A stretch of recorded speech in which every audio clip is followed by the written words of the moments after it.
Muy buenos días, mi nombre es María Fernanda Quesada, soy la secretaria abogada del panel de expertos de la Ley General de Servicios Eléctricos. Queremos expresar nuestro agradecimiento por su presencia en esta cuenta pública, en particular a las autoridades y académicos de la Facultad de Derecho de la Universidad de Chile, que nos permitió realizar nuestra cuenta pública en esta aula magna, a las autoridades de la Comisión Nacional de Energía, del Coordinador Eléctrico Nacional, del Ministerio de Justicia, Tribunal de Defensa de la Libre Competencia y Panel Técnico de Concesiones, y por supuesto a los ex integrantes del panel de expertos que hoy nos acompaña. Antes de comenzar, quiero dejar con ustedes al señor Francisco Agüero, director académico de la Facultad de Derecho de la Universidad de Chile, que dará unas palabras de bienvenida. Francisco, por favor.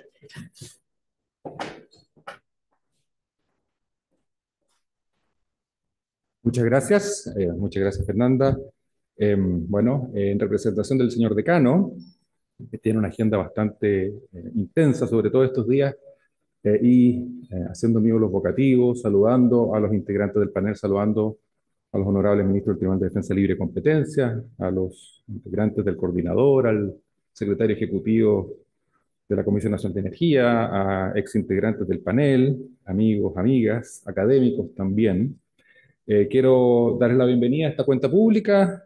Hace algunas semanas atrás fue la cuenta pública del señor decano. Esta es una aula magna para quienes habían venido acá. Estamos renovándola, tiene mejores luces, lo que se conecta mucho con el panel. Yo recuerdo muchos años atrás estar haciendo un seminario acá y se nos cortó la luz, tuvimos un blackout. Fue bastante incómodo, justo estaba hablando de regulación eléctrica, ¿no? Pero pudimos seguir en ese entonces con las pequeñas baterías de litio que tenían los celulares. Em, Quiero agradecerles que estén acá. Las cuentas públicas son esas instancias que a veces permiten rendir cuenta, permiten que los órganos eh, le cuenten a la sociedad civil, a los órganos, otros órganos públicos, de manera transparente con lo que han estado haciendo. Si uno revisa lo que ha hecho el panel en los últimos 21 años, da cuenta de este órgano que tuvo una creación extraña, pero que se ha ido consolidando como un órgano que permite solucionar controversias muy complejas. Yo fui secretario abogado del panel hace muchos años, así que sé lo que es, pero además con una característica particular, con la expedición, ¿no? No solamente eh, rápido, sino que sí, principalmente rápido, ¿no? Soluciones bastante robustas, ¿no? Eh, por ciertamente, y acá veo algunos integrantes del Honorable Tribunal de Defensa Libre y Competencia, también el tribunal, que cumple un rol importante en el sistema, también ha empezado a conocer algunas controversias y que ayer sacaron una sentencia precisamente sobre un conflicto eléctrico. Así que vemos naturalmente una creciente conflictividad, pero ciertamente el panel de expertos es un órgano crucial para la resolución rápida y pacífica de controversias. Cuando uno recuerda además controversias como se resolvían antes de la creación del panel, uno veía conflictos que se resolvían muy lentamente y además con a veces intervención política, lo que lo hace algo desaconsejable naturalmente en esta época. Bueno, les deseo lo mejor, voy a quedarme porque me interesa mucho. Muchas gracias.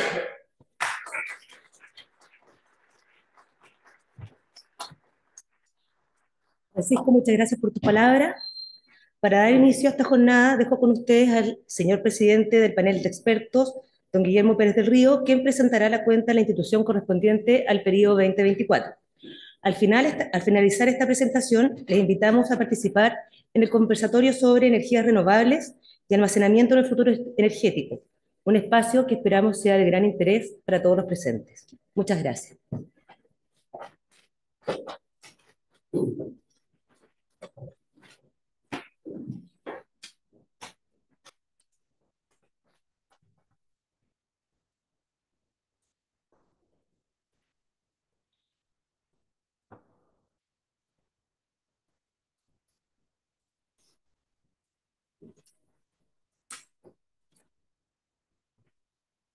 Buenos días. Me quiero sumar a las palabras de Fernanda respecto de su agradecimiento a todos los que están aquí presentes, que nos honran hoy día con su presencia, y a los que nos están viendo también a través de Internet, de streaming. Para nosotros es un gran honor y privilegio tenerlos aquí en esta cuenta pública. Para nosotros esta cuenta pública es de gran relevancia, Me sumo en ese contexto a las palabras que recién nos acaba de decir Francisco respecto a la importancia de dar a conocer a la sociedad civil lo que está haciendo una institución en general y en particular este panel de expertos. Sin más, voy a la cuenta pública del año 2024 y, y para esos efectos, antes de pasar a ver los números propiamente tal, en la medida que esto funcione, porque no me está funcionando,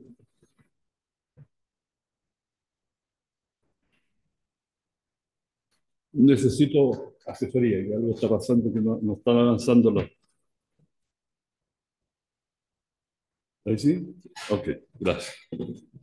Era más sencillo de lo que me imaginaba. Bueno, y para empezar a hablar, antes de entrar a la numerología propiamente tal del año 2024, nada mejor que iniciar por el inicio. ¿Qué es el panel de expertos y cuál fue el origen del panel? A propósito también de las palabras muy conceptuosas de don Francisco respecto de los orígenes del panel y cómo ha ido funcionando en el tiempo. El origen del panel de expertos se remonta al año 2004, cuando se publica la ley 19.940, que probablemente el número no diga mucho, pero en esa oportunidad y hasta ahora sigue siendo conocida como la ley corta número 1. Ley corta 1, esta fue una ley de marzo del 2004, y cuyo propósito general más amplio era de hacer una reforma, una gran reforma a los sistemas de transmisión.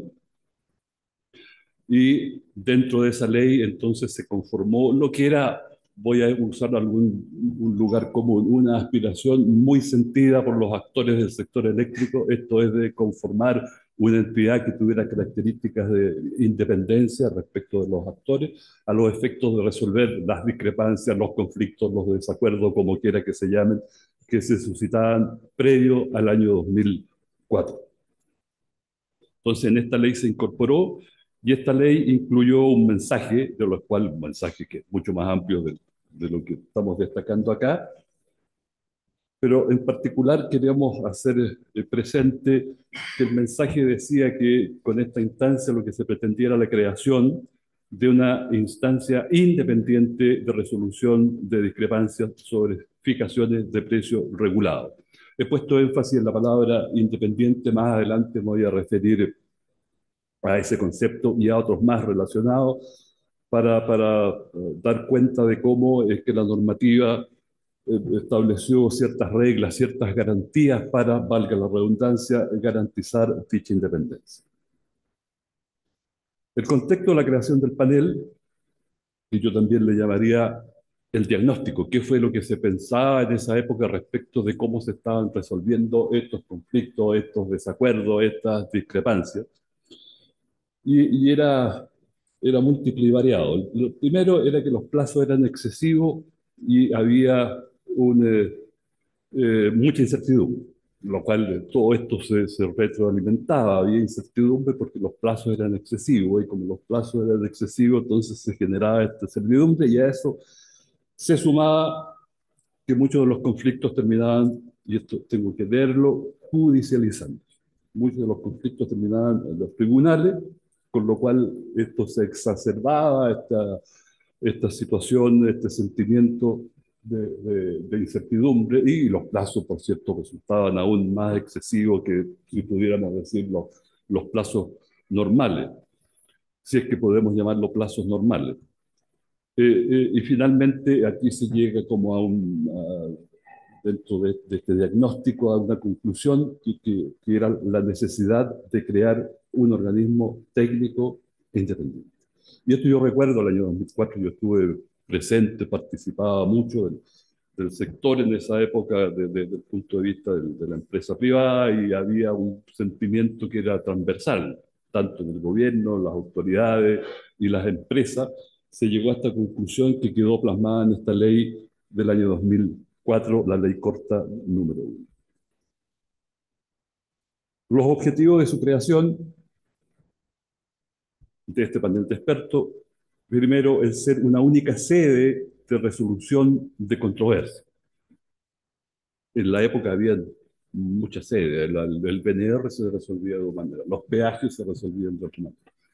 Los conflictos al interior del SEC se resolvían a través de una resolución o de resoluciones ministeriales. Yo recuerdo todavía hay resoluciones que han quedado en, en la mente colectiva. Creo que era la resolución ministerial, la número 88, que sobrevivió a pesar de que ya había aplicado hace mucho tiempo, pero se siguió mencionando. Yo la he escuchado hasta el día de hoy como la más famosa entre todas las resoluciones ministeriales.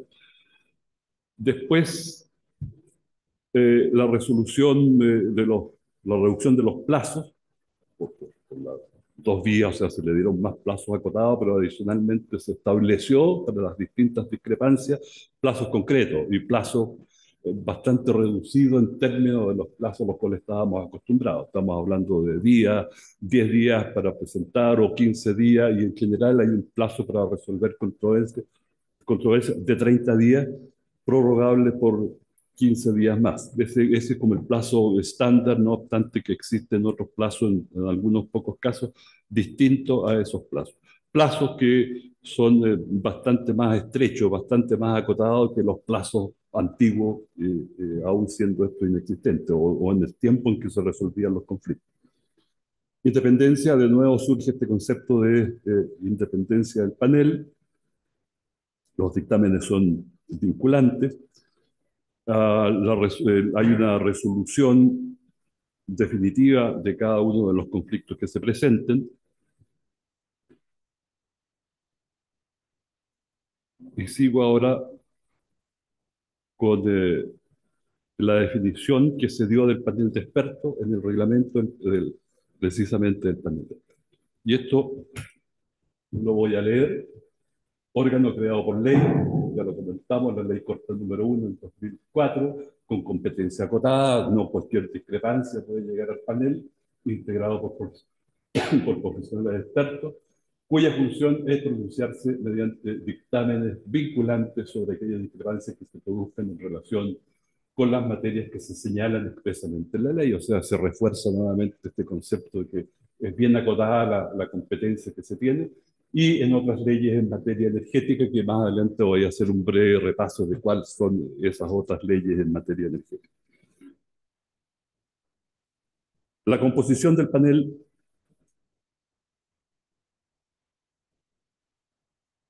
es un órgano colegiado, eminentemente técnico.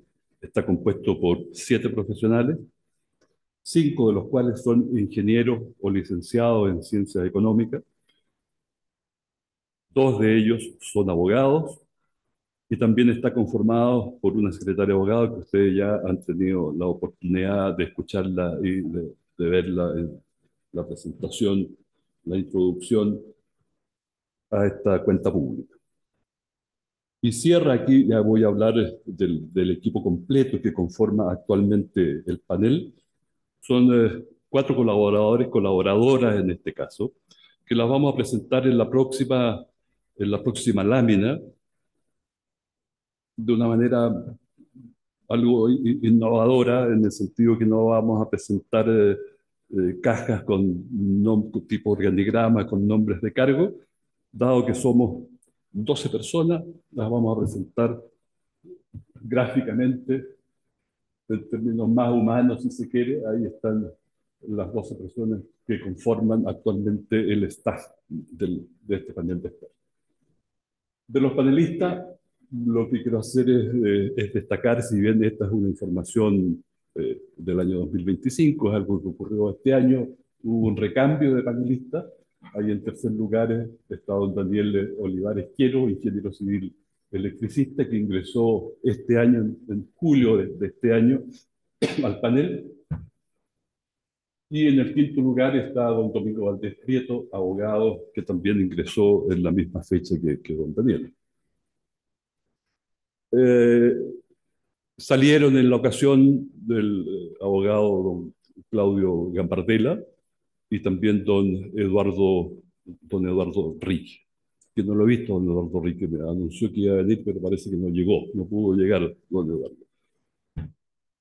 Está María Fernanda Quesada, que ya se ha presentado sola. Y abajo está el pilar fundamental de nuestra organización.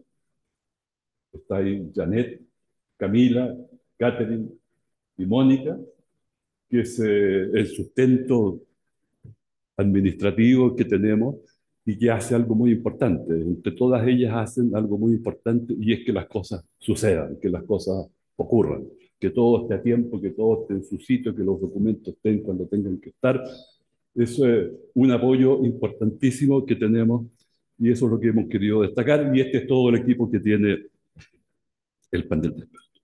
¿Cómo funciona este panel? ¿Cómo se administra internamente a través de comité?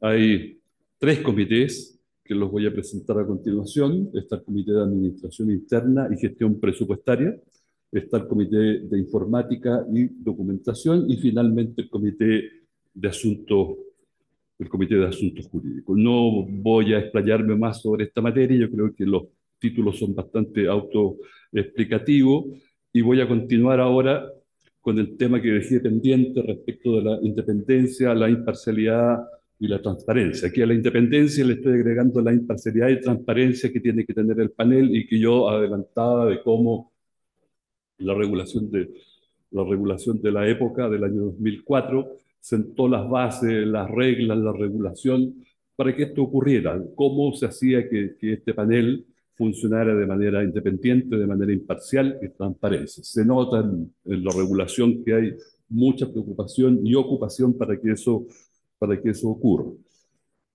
En primer lugar, los integrantes son elegidos a través de un concurso público que es llevado a cargo por otra institución, que es el Tribunal de Defensa de la Libre Competencia, que ya en el año 2004 le tocó escoger a los 6 primeros integrantes, y de ahí en adelante, en varias ocasiones ya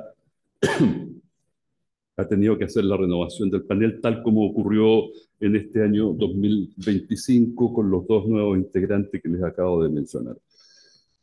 Hay una renovación parcial cada 3 años, lo cual significó que los primeros integrantes, hubo algunos que estuvieron 6 años en el cargo y otros 3, con el objeto de ir permitiendo una renovación parcial, de manera de no perder la memoria institucional del panel.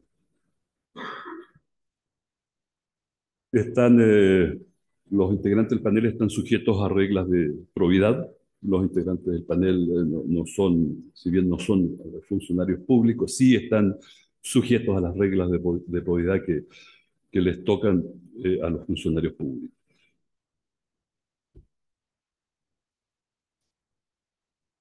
Y hay causales de incompatibilidad y de inhabilidad que tienen el propósito de evitar conflictos de interés.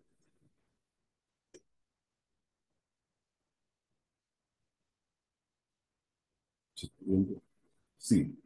Siguiendo con estas materias de independencia, imparcialidad y transparencia, toda participante tiene derecho a formular alegaciones por las partes o interesados. Hay una garantía del debido, esto apunta a la garantía del debido proceso. Se hacen audiencias públicas, también apuntando al debido proceso, audiencias públicas que aquí me voy a detener un minuto. Las audiencias públicas en que las partes tienen la posibilidad de exponer oral y públicamente sus posiciones respecto de la discrepancia que esté en juego. Las audiencias públicas hasta antes de la pandemia se hacían normal y regularmente en salones teatinos, también estuvimos en el Tribunal Constitucional, en los salones de ese tribunal, y cuando llegó la pandemia no se pudieron seguir haciendo más estas reuniones. Lo que no se detuvo fue la llegada de las discrepancias, por lo tanto había que resolver de alguna manera el tema y se hizo como se hizo en todas partes, que fue hacerlos vía telemática, por internet, no presencial, tiene muchos nombres esta forma de comunicarse. Y, y, y esto fue funcionando muy bien, de suerte que cuando la pandemia terminó se tuvo que tomar la decisión. Volvemos ahora, que era la idea original, antes de entrar en el tema a través de Teams, la idea era, cuando pase esta pandemia, vamos a volver al tema presencial. No obstante, transcurrido el tiempo, eh, evaluamos y constatamos que las audiencias telemáticas tienen grandes ventajas. Desde luego, permite que las personas que tengan que participar, muchas de ellas que vienen desde regiones, tienen un gran ahorro de tiempo porque no tienen que bajar, se hace más extensiva, hay muchas más personas que pueden participar de audiencias públicas. De manera que hemos adoptado la decisión de mantener las audiencias públicas a través de este sistema Teams, porque creemos que tienen grandes ventajas, tienen más ventajas que las potenciales desventajas que pudieran tener. Los expedientes son públicos y hoy día yo diría que son más públicos que nunca, en la medida que a mediados del año 2022 lo que hicimos fue diseñar un sistema de ingreso de las discrepancias, un sistema informático que se puede manejar online a través de Internet, que los hemos ido perfeccionando con el transcurso del tiempo, siempre siguiendo las inquietudes de nuestros usuarios, que nos han comentado qué cosas se pueden mejorar, qué cosas se pueden agregar, de manera de mejorar, ir paulatinamente mejorando la experiencia de los usuarios. Y ahí está todo público, están las discrepancias, están los dictámenes, están los anexos, están las cartas, están las fotos, están los PowerPoint. Todo el mundo puede tener acceso a cómo se va desarrollando una discrepancia ahora o la que se desarrolló hace 1, 2 o 3 años, las, las históricas. Las competencias del panel, vamos a hablar ahora de la competencia del panel. El panel parte con un nivel de competencia que se estableció en la ley corta, la ley corta 1, básicamente algunos temas de transmisión y temas de distribución, como los servicios asociados, la distribución, el corte, la reposición, el cálculo del peaje en distribución. También estaba la determinación del BNR, estaba la determinación de los costos de explotación. Ahora, con el tiempo, lo que ocurrió es que se fueron agregando nuevas competencias al panel.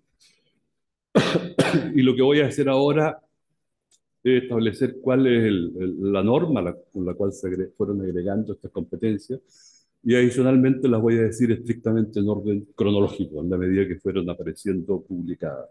Y la primera, que aparece 4 años después de la creación del panel, es lo que sucintamente he puesto aquí, el nombre es mucho más largo, se llama la ley decrecida. Es una que básicamente, si es que se avisoraba que iba a venir una crecida muy grande que podía causar destrozos a las personas, a las cosas materiales, entonces la autoridad competente tenía la posibilidad de desembalsar agua, visto esos pronósticos, para efectos de mitigar los impactos, los perjuicios que pudiera haber tanto en la población cercana como en las instalaciones. Y ahí lo que ocurre, como el panel es que tiene competencia, es que eventualmente la empresa propietaria del embalse podría señalar el pronóstico no fue el correcto y salir perjudicado, y eventualmente, si hay acuerdo con la autoridad, pueden venir a hacer su alegato al panel de expertos para algún resarcimiento de perjuicio. Esto nunca ha aplicado, nunca hemos tenido una discrepancia sobre esto. Después está la ley de licitaciones, nos saltamos ya al año 2015. Esta es una ley que tiene que ver con el hecho de que las empresas distribuidoras tienen que licitar la energía que van a vender a sus clientes regulados, y los que participan de estas licitaciones son los generadores, los vendedores de la energía. Y de ahí, de esas licitaciones, se despeja un precio. Entonces aquí hay dos materias. Una, este, eh, esta ley se articula en torno a un pronóstico que se hace de la energía a futuro para efectos de realizar las licitaciones y estimar el monto de la energía que se quiere licitar. Si una o más empresas están en desacuerdo con ese pronóstico, pueden eventualmente venir al panel a discrepar sobre esa materia. Y hay un segundo tema que de ese sí hemos tenido y me voy a referir más adelante, que se refiere a la revisión de los precios de los contratos. El precio que se despejó en la licitación pasa después a los contratos, tiene una forma de indexación y eventualmente puede ser discrepado por una o más empresas. Después viene la ley de transmisión. La ley de transmisión eh, fue en el año 2016. Esa ley de transmisión se desarrolló también en un contexto de una segunda gran reforma a la transmisión. Incorporó también a lo que es el coordinador, se eliminaron los SEDEC y se incorporó el coordinador. Y también se incorporaron nuevas competencias para el panel, entre las cuales, por mencionar algunas, está el de los servicios complementarios, la calificación de las instalaciones, la revisión de algunas tasas de descuento, y se mantuvieron algunas de las competencias que ya venían de la ley corta número 1, con algunos cambios, toda vez que esta ley de transmisión cambió algunos nombres, ya no se hablaba más de su transmisión, sino que ya eran otros los conceptos. La ley de servicio de gas en el año 2017, hay que distinguir en el país, hay como, de cara a lo que quiero explicar, hay dos tipos de empresas, empresas que son de precio regulado y empresas que no son de precio regulado. La única empresa de precio regulado que hay es la que está en Magallanes, y en esa el panel tiene la posibilidad de revisar lo que se llama el VAT, el mismo nombre que tiene en electricidad, y lo que se llama el valor de ingreso del gas al sistema de distribución, que haciéndolo análogo con la energía eléctrica es como si habláramos del precio del luz. De esa sí hemos tenido discrepancias. Y respecto de las otras empresas que no están sujetas a regulación de precios, sí están sujetas a un chequeo de rentabilidad que es lo básico, lo que tiene que calcular un margen, ingreso menos los costos, dividirlo por un monto de las inversiones, que es el BNR, y eso da una tasa. Entonces, en ese contexto, las variables que pueden llegar al panel de expertos son precisamente el valor de las inversiones, que se mide a través de este concepto del valor nuevo de reemplazo, los costos de explotación y la tasa de descuento. De esa también hemos tenido bastantes discrepancias en el pasado. Está la ley de tarifas de distribución, que lo básico incorpora el valor agregado de distribución, este proceso que se calcula cada 4 años, y que hasta la fecha se calculaba con el arbitraje que estableció la ley en sus orígenes. Estoy hablando del año ya, me remonto al año 1982, que era el tercio, 2 tercios, 1 tercio el estudio de las empresas, 2 tercios el estudio de la Comisión Nacional de Energía. Y eso también ya tuvimos una gran discrepancia. Y finalmente, y una fecha muy cercana, me estoy refiriendo al año 2024, que es la Ley de Transición Energética. Esta ley lo que hace es consagrar el concepto de obra urgente, obras que no tienen que pasar por el plan de expansión, porque el plan de expansión tiene su ritmo, sus plazos, sus procedimientos, y aquí estamos hablando de obras que requieren de cierta urgencia, entonces tienen que pasar por el lado del plan de expansión. Y una vez que se, que se elabore cuál es la obra que puede llegar. Esto tiene varias restricciones. Estas obras, su valorización no puede ser más allá de cierto porcentaje. Las puede, las puede crear o las puede gestionar la Comisión Nacional de Energía de oficio, o bien a pedido del coordinador, a solicitud del coordinador o del ministerio. Y eventualmente la obra que en definitiva se determine puede ser objeto de alguna discrepancia. Voy a pasar ahora a ver el mecanismo de resolución. El mecanismo de resolución, que esto también lo voy a leer, que dice que el dictamen del panel de expertos se pronunciará exclusivamente sobre los aspectos en que exista discrepancia, debiendo optar por una u otra alternativa, debiendo optar por una u otra alternativa en discusión, sin que pueda adoptar valores intermedios. ¿Qué es lo que puedo decir al respecto? Esto es lo que en la economía se conoce como el final offer. La idea es que las partes lleguen con posiciones relativamente cercanas, de tal manera de no correr con el riesgo de que sean demasiado extremas las posiciones. La idea es que las posiciones no lleguen muy extremadas y eso es la idea, la teoría que hay detrás. Eh, para que el panel pueda seleccionar una u otra alternativa. No puede aplicar posiciones intermedias. Esto, sin embargo, lo de las posiciones intermedias tiene una excepción. Y la ley lo que establece es que cuando la naturaleza de la discrepancia lo amerite, cuando las alternativas sean de cierta forma, de cierta manera, eventualmente el panel puede adoptar alguna posición intermedia que no sea exactamente la que las empresas están discutiendo. Esto se ha hecho, pero en muy contadas y excepcionalísimas ocasiones. Ahora sí, nos vamos a las cifras del panel correspondientes al año 2024. Y aquí voy a presentar toda la historia del panel desde su creación, desde el año 2004 hasta el año 2024.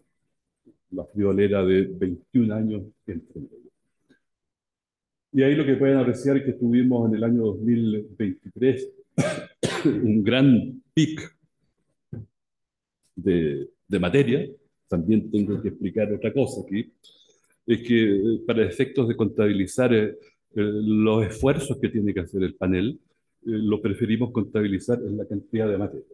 Y la cantidad de materias tiene que ver con la cantidad de discrepancias que están, con la cantidad de dictámenes que se asocian a una discrepancia. Una empresa lo que hace es presentar una discrepancia y en esa única discrepancia presenta varias que también las llaman discrepancias. O sea, hay a veces un pequeño abuso del lenguaje y nosotros la hemos preferido llamar materia. Entonces llega una empresa, presenta una discrepancia y cada una de las subdiscrepancias o discrepancias que plantean la llamamos materia. Y a veces las mismas materias también se dividen y por una misma materia se hace más de un dictamen. Lo que está aquí está asociado a los dictámenes. Eso da cuenta de mejor manera del nivel de actividades que ha tenido el panel a lo largo de estos años. Entonces, en el año 2023, que se aprecia que ahí hay un gran pic, que es el pic histórico hasta ahora, se desarrollaron muchos procesos relacionados con la distribución, el VAT, la fijación del BNR y de los costos de explotación, que son procesos regulados y procesos masivos en que las empresas distribuidoras van prácticamente todas y cada una con muchas materias. Entonces, por eso se planteó ahí un pic importante. Después tenemos en el año 2021, también se aprecia un pic, ese pic que está relacionado fundamentalmente con la valorización de las instalaciones de transmisión. Después, retrocediendo en el tiempo, en el año 2013 hay un pic que tiene que ver con los servicios asociados. Y en el año 2011, que hay un pic también importante, es la valorización de la subtransmisión, que así era como se le llamaba antiguamente a esta transmisión, que ahora se llama zonal. Y poniendo una lupa en el año 2024, o como se dice ahora, haciendo doble clic. En el año 2024 tuvimos que resolver 208 materias, de las cuales 194 están asociadas a procesos regulados que conduce la Comisión Nacional de Energía, 87 son de distribución, 63 de transmisión, 41 sistemas medianos, uno relacionado con el sector gas, y finalmente hay dos yo le levantaba a propósito de esta ley de licitaciones, que uno de los motivos para recurrir al panel de expertos era si eventualmente alguna empresa u otro actor del sistema quisiera revisar el precio de los contratos. Tuvimos en el año 2024 una discrepancia que trajo aparejada dos materias.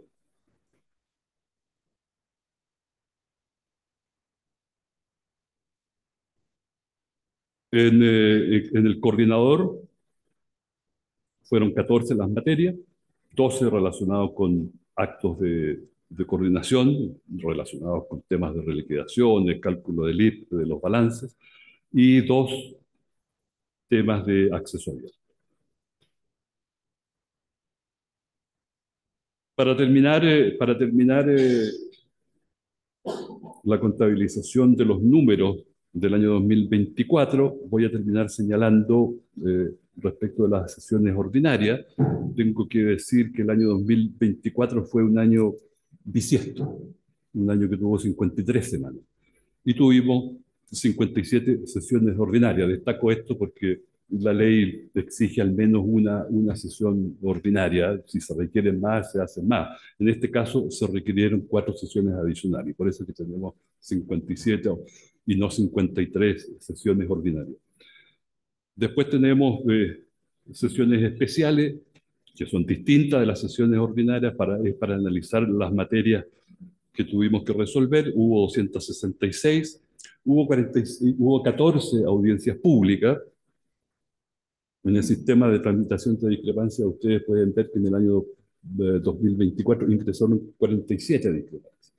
Pero como eran discrepancias de tipo, por darle algún nombre masivo, en que llegan 10 empresas distribuidoras, 12 empresas de este otro tipo, entonces se hace en una sola audiencia pública se resuelven todas esas discrepancias, y por eso que aparecen solo 14 audiencias públicas y no 47. Hubo 164 intervinientes en todas estas audiencias públicas y se recibieron del orden de 1.800 documentos, entre cartas, documentos Word, planillas Excel, bases de datos, PowerPoint, informe y un largo etcétera, alrededor de 1.800 documentos que tuvieron que ser leídos y procesados.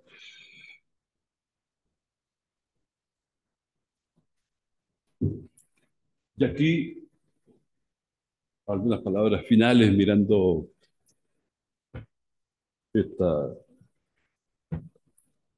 esta lámina, con este cielo estrellado, este paisaje nocturno de una carretera que conduce a algún camino, o algunas palabras finales a modo de reflexión. Nos damos cuenta que estamos en presencia de un mercado muy dinámico. Lo notamos como panel, lo notamos en la resolución de las discrepancias. Y esta dinámica avisoramos que está en constante evolución, y en consecuencia con una normativa que también debe evolucionar para dar cuenta de las nuevas realidades que van apareciendo. Cosa que no es fácil de lograr, porque la velocidad de cambio no es una velocidad que sea constante, es una velocidad que se va acelerando. Entonces, esto es un gran desafío para el panel, porque tenemos que estar al tanto de la nueva normativa que se vaya generando. Y adicionalmente nos damos cuenta también de lo que les comentaba, de este dinamismo del sector, es que una parte importante o muchas de las discrepancias las tenemos que resolver al borde, en las fronteras normativas que existen para estos efectos. Entendemos que esta dinámica se presenta en lo fundamental en las nuevas tecnologías que irrumpen en el mercado y que van teniendo precios cada vez más competitivos. Lo que hace algunos años costaba 200, hoy día ya va por 20, o 25 o 30. Una evolución de precios a la baja importantísima. Bueno, y dentro de esas tecnologías están las tecnologías renovables, y ya tenemos bastante capacidad instalada en el país, y muy asociada a estas tecnologías. Esto es casi como el 1-2 en el boxeo. Vienen las renovables y a continuación aparecen las tecnologías de almacenamiento, que también están empezando a surgir, a ganar mucha fuerza y con precios que van muy a la baja. Y lo que se puede avisorar es que van a jugar un rol relevante en el futuro, van a tener un impacto significativo en el sistema y probablemente van a cambiar paradigmas en planificación, paradigmas en la operación. Ante este desafío que consideramos de gran tamaño, hemos querido contribuir al análisis, organizando un conversatorio al respecto sobre estas materias, con invitados que desde su mirada de la academia, de la administración, desde el mundo privado, han estado haciendo sus análisis. Yo los voy a invitar ahora, voy a mencionar solo sus nombres, voy a presentar solamente a don José Miguel Valdivia, que va a ser el encargado de moderar este conversatorio. Don José Miguel Valdivia es director subrogante del Centro de Regulación y Competencia de esta Facultad de Derecho y profesor del Departamento de Derecho de esta misma facultad. Y nuestros invitados son Giovanna Monteiro, Juan Carlos Araneda, Enzo Sauma. A todos ellos los invito a pasar a que tomen asiento en la testera para dar inicio a este conversatorio. Y a todos ustedes les agradezco. Muchas gracias.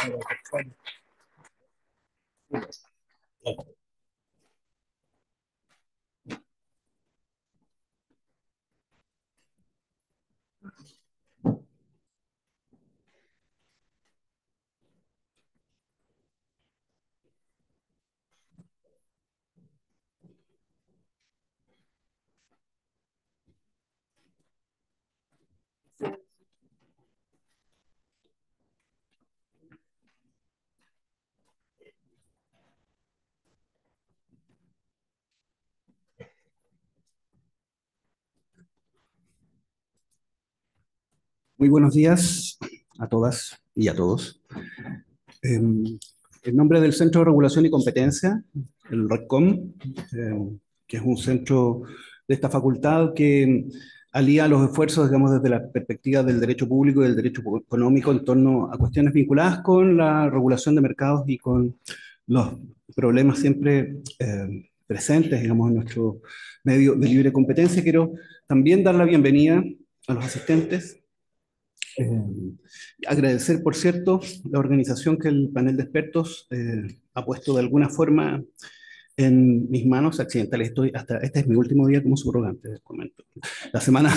Esto debería haber concluido la semana pasada, pero nuestra directora tuvo unas últimas inconvenientes, pero es una función que me está correspondiendo desempeñar y probablemente la más lucida de todas ellas, ¿no?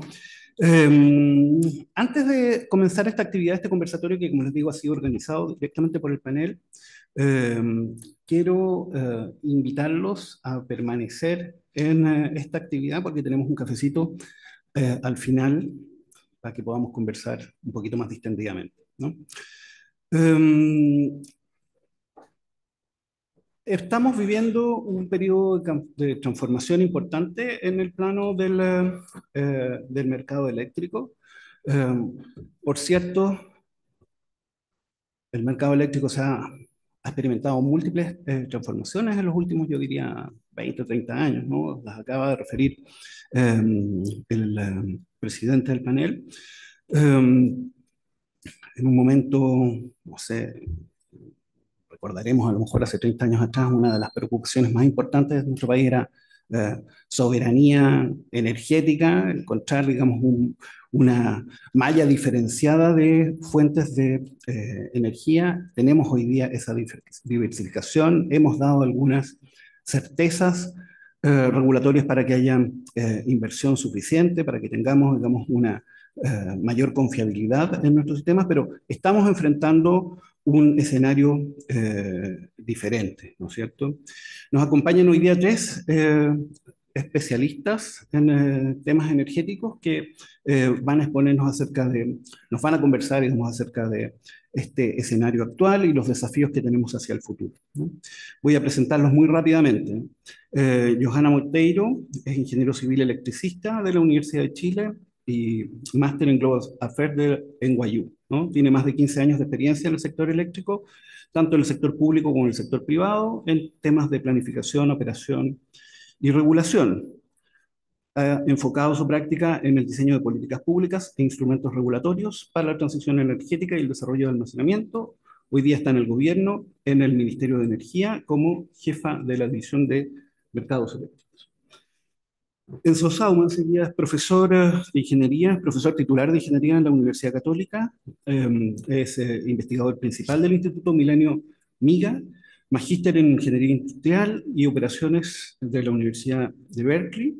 Es especialista en economía de sistemas eléctricos, de energías renovables y de política energética. Tiene amplia trayectoria académica y reconocimiento internacional. Es miembro de múltiples instituciones que convocan, digamos, a los ingenieros eléctricos, ¿no? Y Juan Carlos Araneda, finalmente, es ingeniero civil electricista, es el único sanzano de este panel. Es máster en ingeniería eléctrica de la Universidad de Manchester. Y tiene más de 40 años de trayectoria en distribución, generación, transmisión y operación del sistema eléctrico. Ha tenido participación en varias empresas eléctricas. Tuvo participación importante también en el SEDEC-SINC, me parece, en algún momento. Y fue director técnico del Coordinador Eléctrico Nacional. Hoy día es consultor independiente y académico en temas de esta materia. Muchas gracias por su participación en este panel. Quisiera incentivar la conversación, animar la conversación con una pregunta de bienvenida, ¿no? ¿Cómo ven el momento actual, ¿no? ¿Cómo describen el momento que vive hoy la transición energética? ¿Cuáles son, digamos, los desafíos que están presentes para integrar de manera segura y eficiente las energías renovables y particularmente esta gran incógnita que se nos presenta hoy día, el tema del almacenamiento? Los invito, no sé, en orden en que los mencioné: Johanna, Enzo, Juan Carlos. Perfecto, primero, ¿te escucha? Sí. Muchas gracias, primero que todo, por la invitación a participar de este panel. Para mí es un honor compartir esta instancia con mis renombrados compañeros panelistas. Bueno, la verdad es que la transición energética, primero que todo, es un tema, ¿cierto?, que nosotros vemos desde el Ministerio eh, como política de Estado, primero, ¿cierto? Y eso es muy relevante porque, independiente de los gobiernos, ¿cierto?, que van pasando, es un tema que tiene continuidad. A partir de la primera, el primer granito que uno podría nombrar, que es este acuerdo, ¿cierto?, público-privado de descarbonizar el sector eléctrico en 2018-2019. Eh, se ha avanzado bastante. Eh, Tuvimos, ¿cierto?, la ley de almacenamiento el año 2023. A partir de ahí también tuvimos la necesidad, obviamente, ¿cierto?, de hacer las bajadas reglamentarias correspondientes. En términos de desafío, yo diría que sobre todo, un poco lo mencionamos también en el plan de descarbonización que lanzamos recientemente. Yo diría que las primeras centrales, ¿cierto?, que quisimos retirar, lo vimos, ¿cierto?, más bien, entre comillas, de forma sencilla, lo hicimos de forma sencilla, centrales, ¿cierto?, más antiguas, quizá menos eficientes, que salían menos despacho. Y hoy día nos encontramos en lo que nosotros llamamos de alguna forma una segunda etapa o un segundo tiempo, ¿cierto?, de la transición, donde para lograr la descarbonización y lograr nuestras metas de carbono neutralidad 2050, eh, vemos que las siguientes centrales ya no es tan sencillo, ya tienen proveen atributos al sistema que hay que reemplazar de alguna forma. Vemos también un reemplazo, ¿cierto?, de una alta penetración de renovables, lo que también tiene sus desafíos en la operación. Y en ese sentido, la regulación ha tratado de ir a la par, como decía, ¿cierto? Al principio, estamos en un periodo muy dinámico en términos de regulación. Hoy día mismo, ¿cierto?, en el Ministerio estamos, al menos en el sector más eléctrico, tenemos 6 reglamentos que estamos trabajando, 2 derivados de la Ley de Transición Energética, ¿cierto? El reglamento de transmisión y planificación y el reglamento de tarificación. otros reglamentos, ¿cierto?, que derivan de la ley de almacenamiento como necesidad de modificación, como el reglamento de coordinación y operación y el reglamento de PMGDs, y reglamentos adicionales, ¿cierto?, que tienen que ver con presión U y peaje. Esto además impone un desafío para los actores del sector, donde ven las reglas que se van modificando. Ha surgido mucho el tema, ¿cierto?, de certeza regulatoria, es un tema importante, que ha salido como un poco titular en el sector en varios contextos.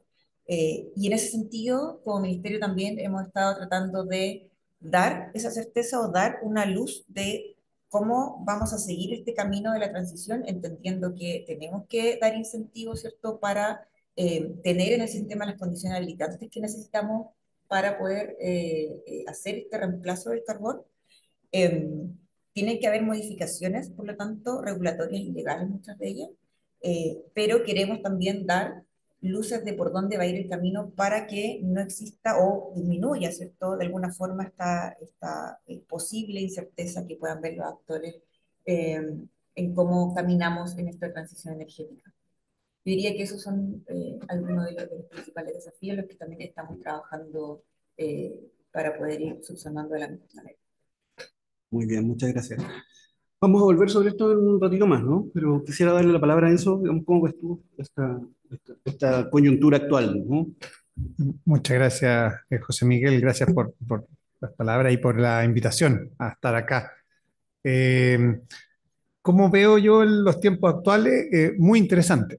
Son tiempos bien de cambios bien vertiginosos, no solo en Chile, sino que a nivel mundial. La transición energética es un fenómeno mundial que estamos viendo en todas partes la masificación de las energías renovables y eso trae una serie de desafíos y una serie de incertidumbres. Hay que regular en el marco de incertidumbres bastante grandes de lo que va a pasar a futuro. Eso, por una parte, asegura la pega a la gente del panel de expertos, así que no se preocupen, van a tener harto trabajo. Pero son tiempos bien excitantes en el sentido de que hay muchos cambios por venir y que no sabemos bien en qué dirección van a ir. En ese sentido, a mí me gustaría enfatizar de que a nivel mundial, y ojalá en Chile nosotros también vayamos en el mismo barco, en general lo que se ha ido viendo es que las energías renovables han ido masificándose siguiendo el mercado. Es decir, la eólica, la solar se han masificado porque han sido las que han ganado en esta competencia del mercado, ¿cierto? Salieron estos paneles de los países asiáticos mucho más baratos que el resto, masificó la energía solar, la democratizó, la hizo mucho más barata, etcétera. Entonces, yo creo que el mismo proceso va a pasar con, por ejemplo, los combustibles limpios, el almacenamiento, etcétera. Aquellas tecnologías que vayan siendo más competitivas son aquellas que se van a ir adoptando en el mercado. Y lo que tenemos que hacer como país es ir estando preparados para los desafíos asociados a eso, ¿cierto? Los desafíos cuando se masifique la electromovilidad, que viene pronto, los desafíos cuando se masifique el almacenamiento estático, que viene muy pronto, ya está más o menos acá. Esos desafíos tenemos que ir preparando. Y yendo de lleno al almacenamiento, que creo que va a jugar un rol muy importante, dado como se ha vislumbrado los cambios tecnológicos, los cambios de costo, etcétera. Yo creo que hay varias materias, desafíos que tenemos que abordar y discutir, ¿cierto? Uno es que el almacenamiento que se ve con mejor perspectiva para el futuro, sobre todo en términos estáticos, es las baterías, ¿cierto? Y esas baterías cumplen muchos roles distintos, pueden dar muchos servicios distintos, no solo el arbitraje intradiario de almacenar cuando hay mucho sol y entregar en hora punta cuando se va el sol.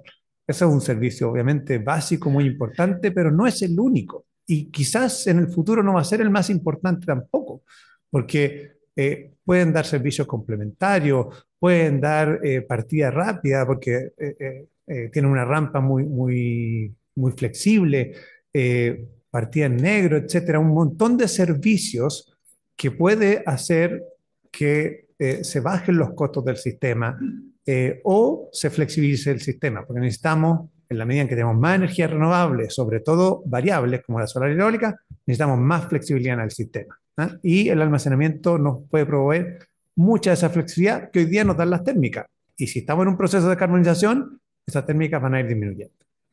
Y lo último ahí para terminar, por ahora, es que creo que se hizo un gran avance con la ley de almacenamiento, pero creo que en el futuro tenemos que avanzar a reconocer que distintos tipos de almacenamiento dan distintos tipos de servicio. El almacenamiento a largo plazo, por ejemplo, como central de bombeo, da un servicio muy distinto de una batería de 2 horas de rampa. Entonces hay que reconocer esos distintos servicios porque tienen distintos beneficios para la operación del sistema. Y yo creo que eso involucra una serie de diferenciaciones que en el futuro tenemos que hacer. Así que muchos desafíos muy entretenidos. Muchas gracias. Bueno, también agradecer al honorable panel de expertos. Ahora, desde esta parte de la mesa, ¿cierto? Recordaba que por casi 10 años estuve al otro lado ahí presentando, defendiendo en general proyectos del plan de expansión de la transmisión, al cual he estado unido por casi poco más de 30 años en diferentes empresas. Y debo recalcar, como complemento a lo que acaba de mencionar Joana y Enzo, la importancia de la infraestructura. En el proceso de transición energética, la infraestructura de transmisión, la infraestructura de distribución, todo lo que llamamos redes, van a jugar un papel fundamental para que podamos integrar las distintas energías renovables, que tal como nuestro mapa lo muestra, están distribuidas a lo largo del país. Cuando miramos las cifras, por ejemplo, las cifras oficiales que presenta el Coordinador Eléctrico Nacional, con una capacidad instalada de un poco más de 38.000 megawatts y con una demanda máxima este año del orden de los 12.400 megawatts, y uno los suma, dice, bueno, tengo 3 veces más capacidad instalada que demanda, pero geográficamente no está todo junto. Por lo tanto, esa distribución geográfica implica la necesidad de manejar la flexibilidad del sistema eléctrico con los atributos, tanto a nivel de generación como los servicios complementarios, a nivel de transmisión también, en función de agregar e ir sumando medios para hacer que la capacidad de transmisión refleje, por ejemplo, las condiciones ambientales y también distintas tecnologías que permiten direccionar los flujos, sobre todo en aquellas secciones donde tenemos paralelismo. Va a ser muy importante en este proceso, que ya como lo mencionó Joana y Enzo, que ya se inició, está por lo menos con 20 años de desarrollo a nivel mundial, con impactos tecnológicos fuertes, sobre todo que partieron en Europa y continuaron en China, y que nuestro país, gracias a la legislación, a la anticipación que ha tenido el mercado y los organismos institucionales que lideran los desafíos energéticos, han podido anticipar y han preparado el camino para que esas energías renovables se integren al mercado de la forma más competitiva posible, cosa que no ha pasado. Como podemos recordar, en Europa partieron con subsidios, las famosas feed-in tariff, y que afortunadamente en nuestro país se han desarrollado de forma natural, y ojalá también nuestros países vecinos lo posibiliten de esa misma forma, porque tenemos también la oportunidad de aprovechar esos recursos renovables en la región y ojalá también poder compartirlos a través de interconexiones internacionales con ellos. Muchas gracias, Juan Carlos. Oye, vamos a comenzar con un primer bloque de intervenciones, más centrado en los temas de política, más centrado en temas de política pública, ¿no?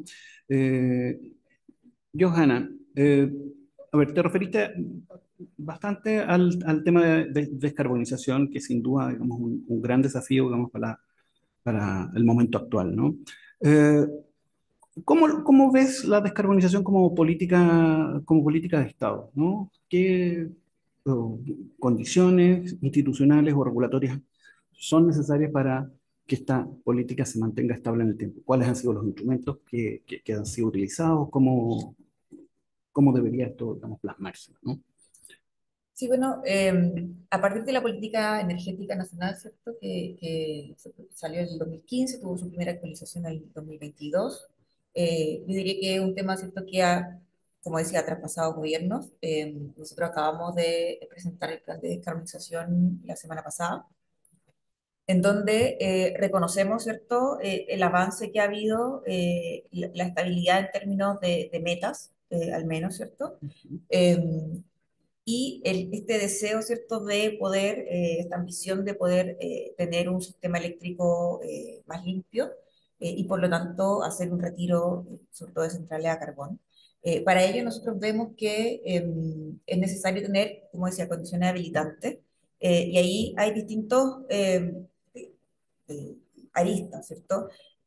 Por un lado está todo lo que tiene que ver con mercado y cómo somos capaces de dar incentivos, los incentivos adecuados a este mercado que tiene actores privados y que por lo tanto tenemos que dar las condiciones, ¿cierto?, para que estos actores tomen las decisiones que esperamos que tomen. Eh, y hay una serie de materias, ¿cierto?, en las que vemos y en las conversaciones que se hicieron en la mesa de trabajo del plan salieron como amplios consensos, ¿cierto? Y que tienen que ver con, como decía Juan Carlos, infraestructura, por ejemplo, el rol del almacenamiento, ahí eso también decía algo muy clave, ¿cierto? El almacenamiento de largo plazo, ¿qué rol juega esto? Si bien hoy en día la infraestructura en almacenamiento, ¿cierto?, ha crecido importantemente, también dada la baja del precio de la tecnología.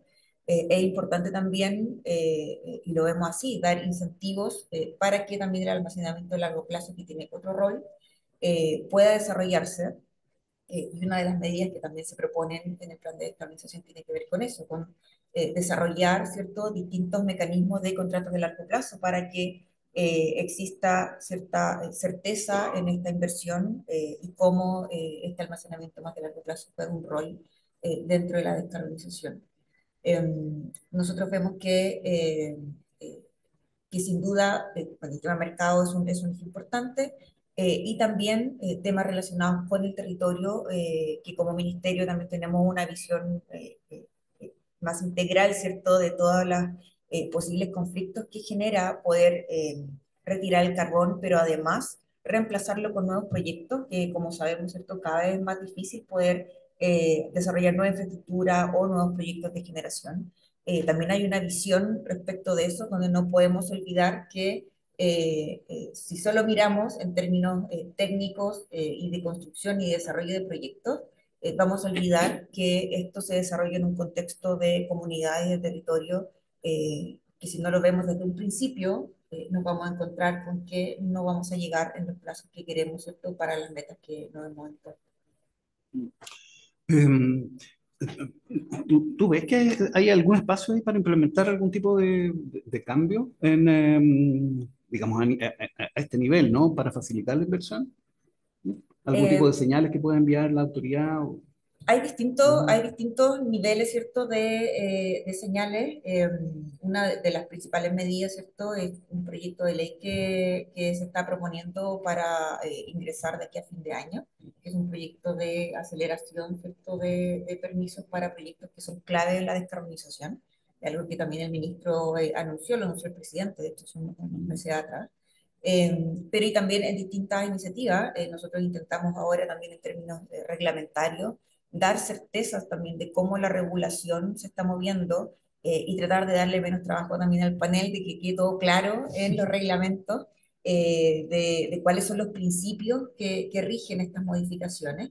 Eh, eh, para que el sector, ¿cierto?, y los actores privados puedan tener esta seguridad de cuáles son las reglas, básicamente. Ahí nosotros estamos poniendo el foco en términos de esfuerzo, de poder ser también lo más claros posible en estos instrumentos. Y aprovecho de hacer el llamado para que también las consultas públicas que tenemos abiertas, ¿cierto?, puedan participar con sus propuestas y observaciones con este fin.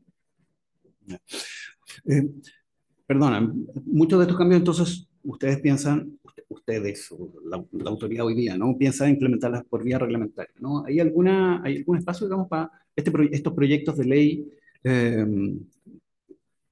¿Cómo debería, digamos, manifestarse una agenda? Digamos, yo pienso en los próximos 5 años, pensando. Sí, sin duda ha habido harta discusión también respecto de grandes modificaciones al mercado tal como lo conocemos hoy. Obviamente esas grandes modificaciones tienen que ser a través de un proyecto de ley.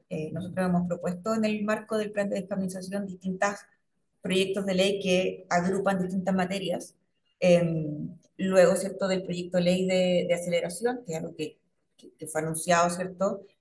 Una materia importante tiene que ver con todas las materias que quedaron de la ley de transición energética, que en un principio era mucho más ambicioso, después, ¿cierto?, hubo una focalización a medidas más de corto plazo, importantes también, pero más de corto plazo, en todo lo que tiene que ver con cómo la planificación estratégica a través de la PEL da señales también de desarrollo, y a partir de ahí la planificación también se hace parte de las decisiones que acá, ¿cierto?, se ven como política pública en el fondo. Ese es un conjunto de materias que es importante desarrollar. Luego están todos los temas de transmisión en términos de desarrollo de infraestructura, ¿cierto? Y del uso de la infraestructura, de cómo se puede eficientar este uso a través de incentivos también de tarificación de, de las redes.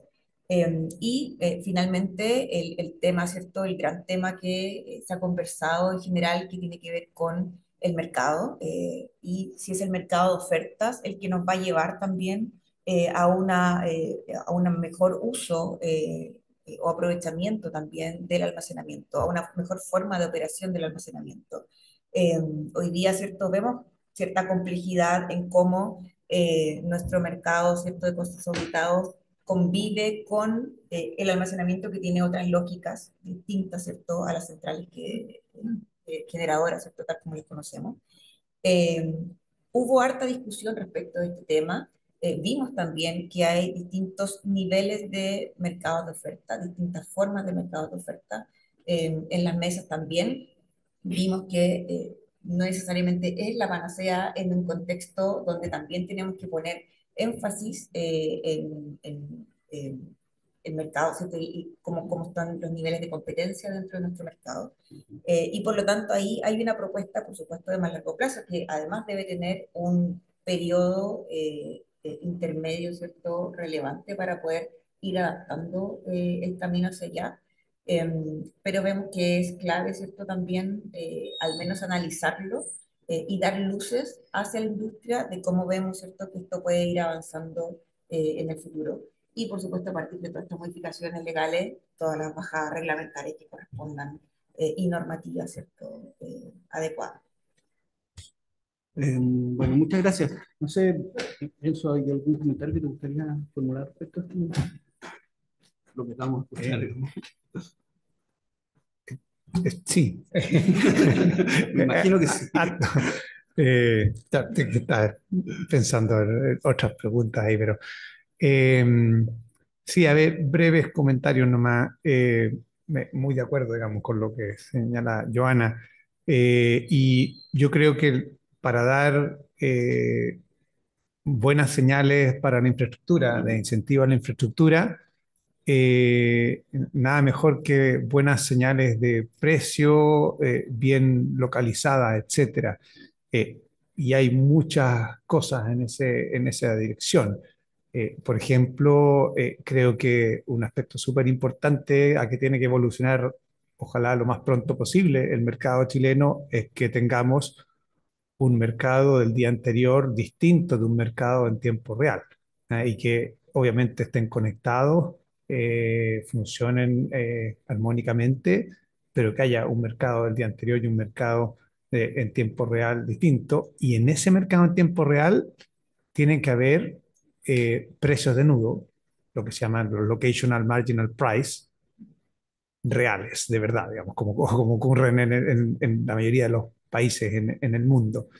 Excepto Europa, porque Europa está en una situación bien distinta, tiene una red de transmisión bien desarrollada, no tienen un país tan largo como el que tenemos acá, o sea, una situación muy distinta que les permite tener sistemas zonales, que igual a mi juicio creo que no funcionan tan bien, pero creo que tenemos que migrar hacia un sistema de precios de nudo reales en el mercado spot de tiempo real, porque esos precios de nudo reales, digamos, saliendo del despacho, del software de despacho, es el que te da las señales de precio a los generadores para ubicarse donde hay energía, se está consumiendo con energía cara, y le da la señal de precio a los transmisores para instalarse donde hay congestión. O sea, ese tipo de señales de precio tienen que ser súper claras, transparentes, y yo creo que podemos avanzar en eso. Pero bueno, por ahora. Juan Carlos, ¿tú cómo ves esta? Sí, lo que acaba de mencionar Enzo es fundamental. O sea, Chile desde su inicio mantuvo un sistema de precios multinodales, atendía a nuestras características geográficas. En los distintos foros internacionales, particularmente SIGRE, donde participó mucho, sobre todo en el Comité de Planificación, siempre nos ha hecho distintivos, y Estados Unidos también adoptó sistemas multinodales, la mayoría de sus sistemas, con la creación de los operadores independientes a mediados de los años 90. Distinto al caso de Europa, que como dijo Enzo, está muy enmallado y en consecuencia, llegando a pensar en mercado de oferta, el diseño tiene que ser adaptado acorde a nuestra característica multinodal. Eso es algo que no se debe perder porque es esencial para las señales de localización de las energías renovables variables particularmente, tener esa señal que en el corto plazo no la hemos perdido, no obstante sí la hemos perdido en el largo plazo, que también en eso el plan de descarbonización lo atiende.